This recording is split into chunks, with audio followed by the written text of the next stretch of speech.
بسم اللہ الرحمن الرحیم۔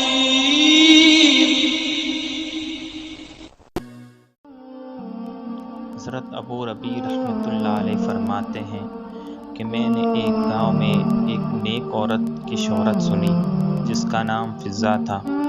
میری عادت کسی عورت سے ملنے کی نہ تھی، مگر اس کے احوال میں نے ایسے سنے کہ مجھے اس کے پاس جانے کی خواہش پیدا ہوئی۔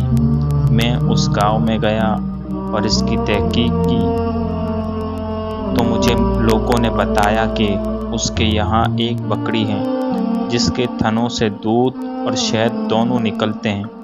مجھے یہ سن کر تعجب ہوا۔ میں نے ایک نیا پیالہ خریدا اور اس کے گھر جا کر میں نے کہا کہ تمہاری بکری کے متعلق میں نے یہ شہرت سنی ہے کہ وہ دودھ اور شہد دیتی ہے، میں بھی اس کی برکت دیکھنا چاہتا ہوں۔ اس نے وہ بکری میرے حوالے کر دی۔ میں نے اس کا دودھ نکالا تو واقعی اس میں سے دودھ اور شہد نکلا۔ ہم نے اس کو پیا۔ اس کے بعد میں نے پوچھا کہ یہ بکری کہاں سے تمہارے پاس آئی؟ کہنے لگی، اس کا قصہ یہ ہے کہ ہم غریب آدمی ہیں، ایک بکری کے سوا ہمارے پاس کچھ نہ تھا، اسی پر ہمارا گزر تھا۔ اتفاق سے بقرعید آ گئی۔ میرے خاوند نے کہا کہ ہمارے پاس کچھ اور تو ہے نہیں، یہ بکری ہمارے پاس ہے، لاؤ اسی کی قربانی کر لے۔ میں نے کہا کہ ہمارے پاس گزر کے لیے اس کے سوا تو کوئی چیز ہے نہیں، ایسی حالت میں قربانی کا حکم تو ہے نہیں، پھر کیا ضرور ہے کہ ہم قربانی کریں؟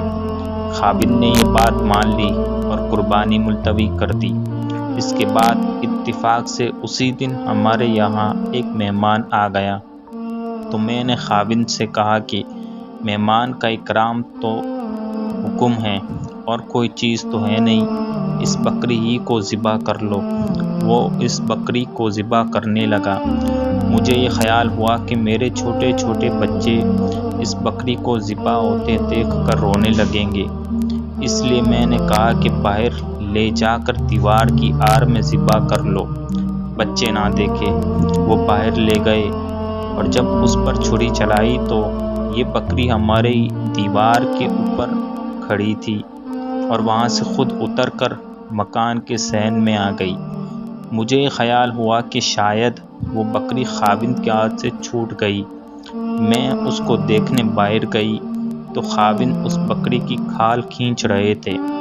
میں نے ان سے کہا کہ بڑے تعجب کی بات ہے کہ ایسی ہی بکری گھر میں آ گئی۔ اس کا قصہ میں نے سنایا۔ خاوند کہنے لگے، کیا بعید ہے کہ اب تعالی شانہ نے اس کا بدل ہمیں عطا فرمایا ہو۔ یہ وہ بکری ہیں جو دودھ اور شہد دیتی ہے۔ یہ سب کچھ محض مہمان کے اکرام کی وجہ سے ہے۔ پھر وہ عورت کہنے لگی کہ اے میرے بچوں، یہ بکری دلوں میں چڑھتی ہیں، اگر تمہارے دل نیک رہیں گے تو اس کا دودھ بھی اچھا رہے گا، اور اگر تمہارے دلوں میں کھوٹ آ گیا تو اس کا دودھ بھی خراب ہو جائے گا۔